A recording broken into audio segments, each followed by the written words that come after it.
Coming up, young volunteers reach out to those affected by Typhoon Soudelor in Wulai, near Taipei City. Tzu Chi volunteers in Taiwan introduced the NGO to the public by inviting community residents to join their recycling effort. Welcome to DaAi Headlines. I'm Helen. Liao. Thank you for joining us. Tzu Chi's post-Typhoon Soudelor cleanup effort in New Taipei City's Wulai district has come to a conclusion. It was thanks to the sudden infusion of younger volunteers that the cleanup effort progressed so smoothly.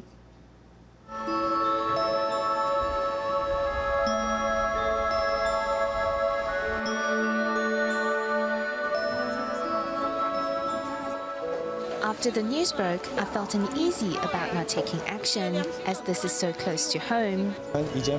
We used to come here to relax. Now that it has been flooded, we need to empathize with the victims and help them restore their homes.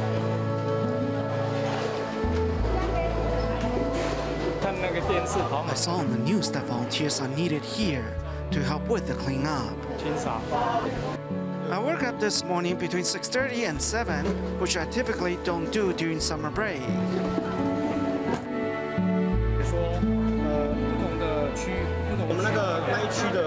I was the youngest out of some 400 volunteers from my district. It was very tiring the first day. I then spread the word on the internet, and 1,000 more people showed up the next day.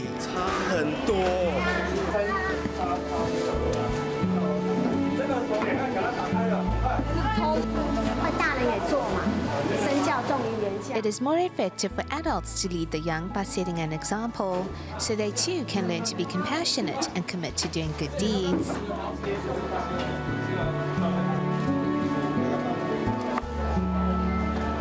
A big mess, but I'm feeling so good when I help in there, because I know I'm doing a good thing for them.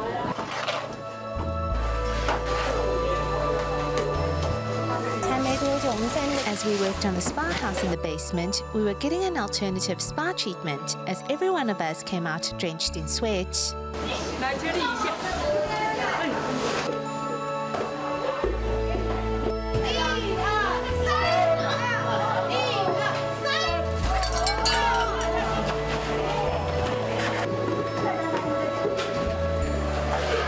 If someone fell accidentally, you did lend a helping hand. This is the same thing. By having everyone working together and clearing out the mud one scoop at a time, there is nothing that we cannot accomplish.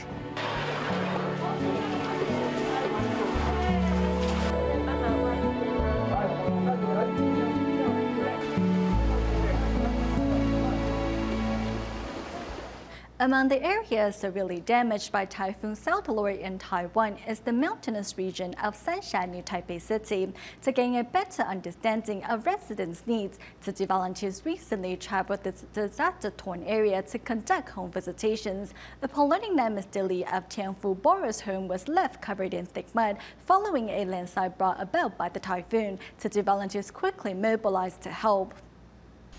As soon as the road leading to the mountainous region of Sanshan reopened, Tzu Chi volunteers quickly arrived to check up on residents.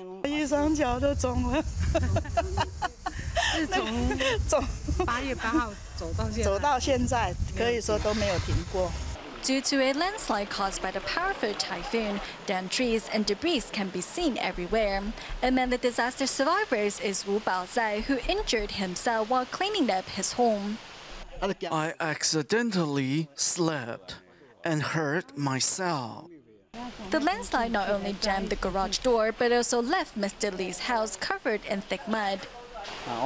We just found 2 pieces of glass that are still okay. I'm exercising by cleaning up my house. I'm very blessed because I'm safe and can move around without problems.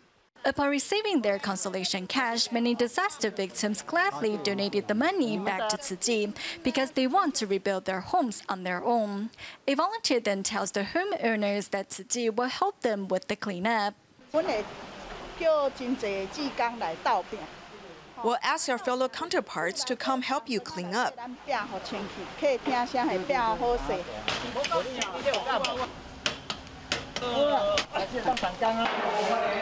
More than 80 Tzu Chi volunteers and locals join hands to speed up the recovery effort. In no time, the jammed electric garage door is working normally again.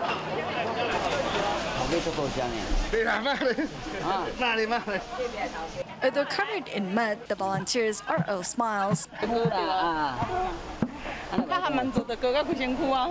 玩泥巴呢？好玩啊，师兄开心啊！要不要下来？ Thanks to the combined efforts of the Tzu Chi volunteers and locals, in just half a day, Mr. Lee's home is clean and tidy once more. If it wasn't for the volunteers, it would take me at least 2 months to clean up this mess. Thank you, Tzu Chi brothers and sisters, for reaching out to me. Over the past 15 years, the DaAi Tzu Chi Hospital has strived to be a first-rate first aid capability hospital as defined by the Ministry of Health and Welfare. By doing so, the hospital can provide timely assistance to those seriously ill, such as stroke or heart attack sufferers, so they have a greater chance of recovery.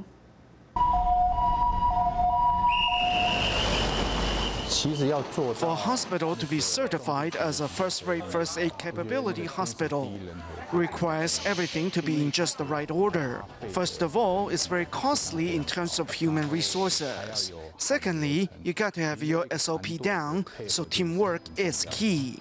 When medical emergencies do happen, both the patient and the hospital are put on trial.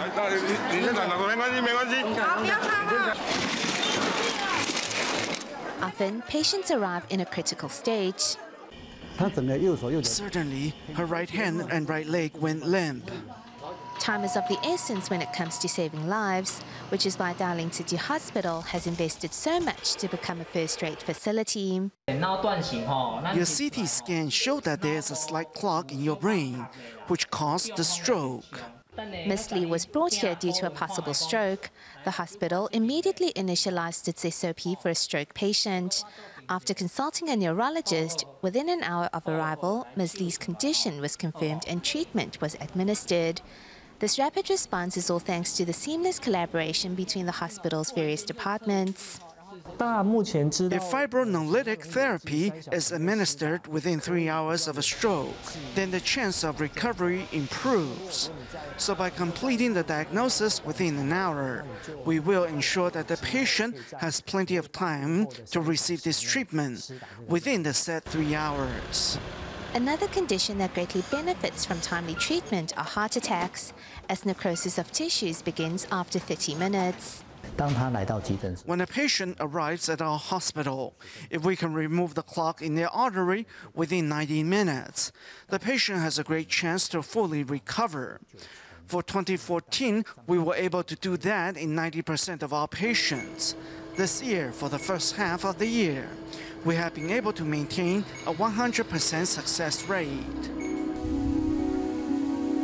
Surrounded by paddies, DaAi Tzu Chi Hospital is responsible for the health of those living in this rural community. But as it is conveniently located between several highways and expressways, it is also the choice of those when emergencies happen. For years, we have heard so much about changes in climate and have reported on extreme weather, but something has been missing: the stories of the people who are directly impacted by these changes on a daily basis. Next, our dive reporters takes us to meet the few families living in Shishmaruf to see how the changing climate has been affecting their way of life.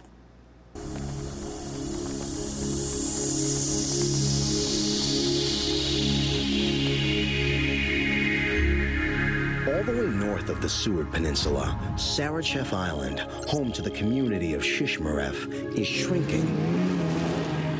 Year in and year out, people here bear witness to the forces of Mother Nature. Longtime residents know its history all too well. I was born and raised here. My father started this business that I'm running 1960.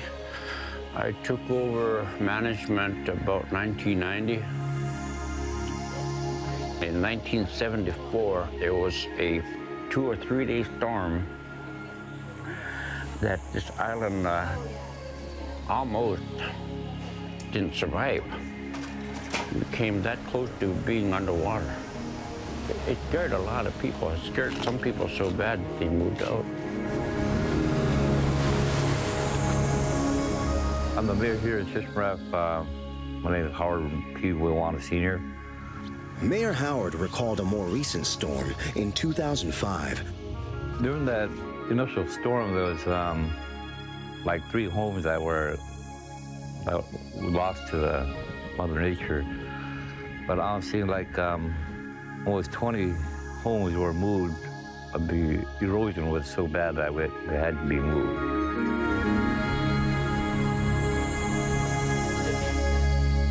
Every year, these storms chip away at Shishmaref's coastline, which continues to recede at an alarming rate. We have land all the way several hundred feet out before the first seawall was ever put up. So this is not really what the map should have looked like. No. 40 years ago. No. This island is so much smaller now than it was back then. And I'm not sure if this island could take an assault like the one in '74. I think we just take it year by year, you know, and take on what Mother Nature throws at us. But why has she thrown so much of her force at this island community? Back in Fairbanks, scientist Tor Jorgensen offered some insight. I'm a landscape ecologist. I have a company, Alaska Ecoscience, where we study the effects of climate change on Alaska's landscapes. Shishmaref is built on a barrier island system, and so it's highly dynamic in terms of coastal currents moving, and we see it from sea ice retreat, where sea ice is declining about 3% a year and opening up vast stretches of the Arctic Ocean. So the wind blowing over that open ocean over hundreds to thousands of miles can create waves now that are much larger than they used to be. So for Shishmaref, Corps of Engineers has done detailed analyses of erosion rates and what kind of methods to be able to use to even protect a barrier island system. So we went and looked at it, and we found evidence that a lot of the bluff was being supported by ice underneath of it, and thawing of the bluff was one of the major issues that was causing problems. The U.S. Army Corps of Engineers constructed a large rock revetment on the shore to offer protection the island no longer gets naturally from sea ice. Well, the seawall is all covered up right now. It's about 100 feet from right here. And it ends right behind this building, the blue building over here, all the way up to the washateria. If you hadn't put in those revetments, you would have erosion that would go right now straight down the road between the school and the school housing. All of these revetments have worked. Some have eroded a little bit more than others, but they have all done the job of giving Shishmaref some time.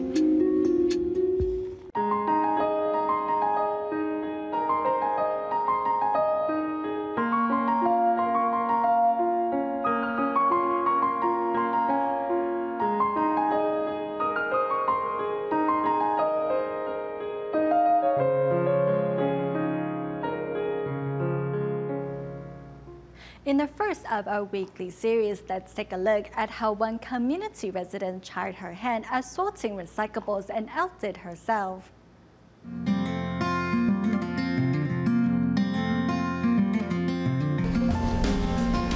签名来，看你在哪里？这笔在这边，在这里。笔在这边，你就画那个22号的。对，22号的。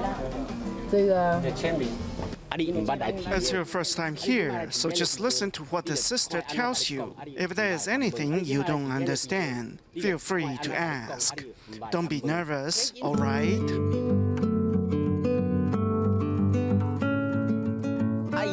She said to me, if Tzu Chi is such a wealthy organization, what do you do with the money you make from the sale of recyclables? I told her if she wants to learn more, she should come with me to the recycling station and see for herself. My impression of a recycling station is that it is a dirty place. So when Brother Fudi invited me to the recycling station, I agreed and decided to see for myself what Tzu Chi does. 那待一会回来的时候，也是一样，今天纸类的哈，就是放这边哈，还有那个纸板我们在这边叠。好，那没有问题的话，大家可以陆续出车，谢谢。好，注意安全哦。你也给他报了哦。乐高公园就是我捌去过，但是足歹入去，我唔知要哪入去，那个是单行道。稍等，稍等。两个抓帮无？抓帮了。啥狗先等一下。 Since this is your first time here, I will show you around the premises. This area here is where all the unsorted recyclables are first brought. This area here is where recyclables are dismantled, and this area here is for glass. There are areas designated for recyclables which have been sorted, and others for recyclables which are not. I never knew there were so many different categories until today. 看后面有没有人？过来！右拐。 Usually when I am at home, once I've eaten, I take a shower and then just relax. I never expected there would be so much to do and so many people here. Once the vans are parked, volunteers rush over to help offload the recyclables. I was standing here and just heard volunteers calling out, "The bottle is mine, this is for me," and I thought it was rather fun. It was as if they were waiting to collect prizes. 再给你练背力，这个，哦好，1、2，哦，好厉害！ If you're in a bad mood, you can throw these recyclables with all your might. It's like a good workout. You'll feel better afterwards. 超热。今天流得蛮深汗。这是铝罐，你知道吗？放哪里知道吗？这个铝罐。请问一下，像这种纸袋，我要放哪里？像请问一下，这个有保特瓶又有蛋糕的，这个要放哪个地方？这样分类之后。 Only when I tried sorting recyclables myself did I realize that it's not that dirty, really. We are merely separating these items into their respective categories. Plus, the money made from these recyclables does not go into the volunteers' pockets. It is used to help people during times of disaster. 哦，你除了我这骨啊，这骨骨关，这欢喜，这了有欢喜哦，就欢喜耶。他们刚好我这里还是有一点点紧张。好，安尼哦，免紧张啦，慢慢学着遐。餐厅用点心，我怕婆啊，我分享。 This nighttime recycling event has been a great experience for me. I had a lot of fun.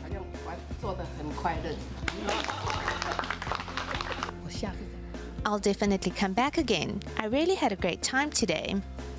我一丢，把我手套都连着丢进去了。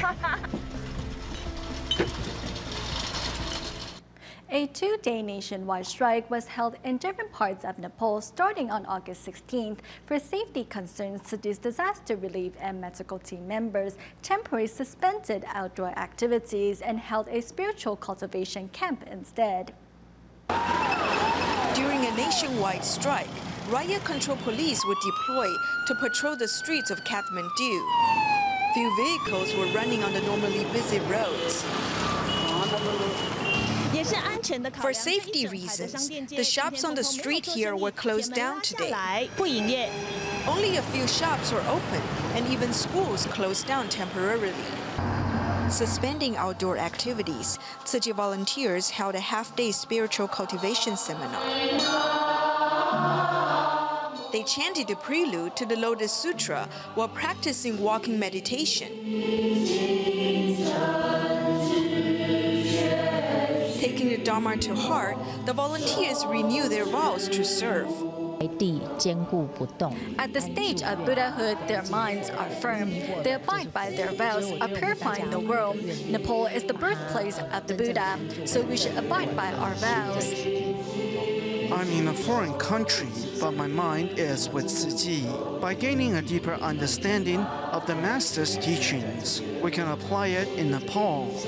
In cultivating themselves, the volunteers remain steadfast in their vow to extend their good wishes and love to the people of Nepal. In the impoverished village of LaMpini, Nepal, villagers mostly farm and work odd jobs for their livelihood, concerned about their children's future and hoping to save them from a similar fate. 6 years ago, residents asked Venerable Mategya Sakyaputa to help set up a school so that children have access to quality education.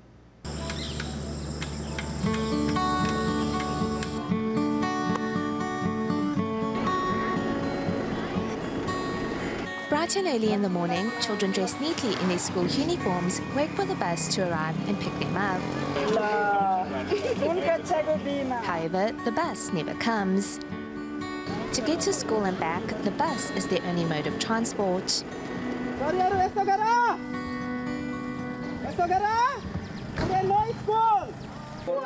Although this is nothing new, students were unable to hide their disappointment as they were asked to go home.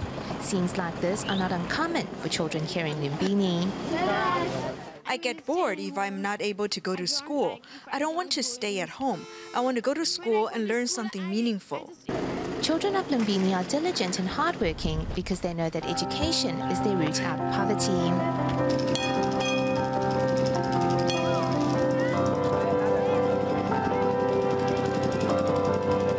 The school, founded 6 years ago, is located in a rural and remote village.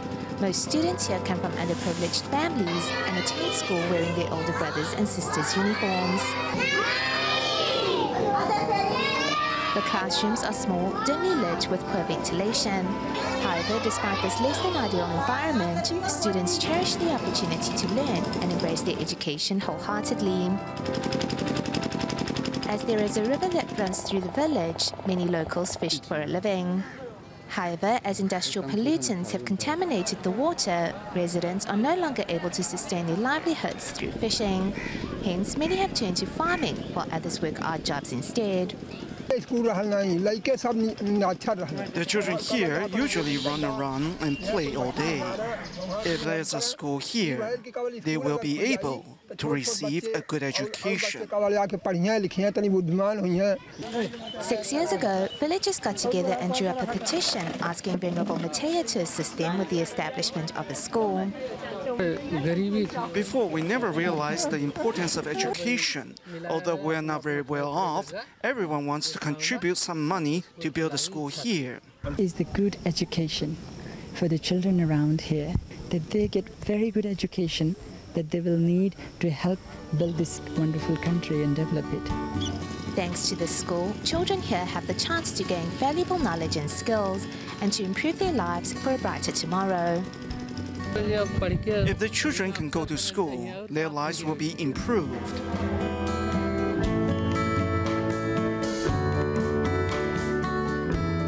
For the past 17 years, the Tzu Chi U.S. headquarters has been sponsoring the Back to School program established by the Foothill Unity Center in Southern California. The program aims to provide new stationery, uniforms, and shoe vouchers for children of needy families before the new semester begins. We'll leave you with these images. Thank you for watching DaAi Headlines. Goodbye.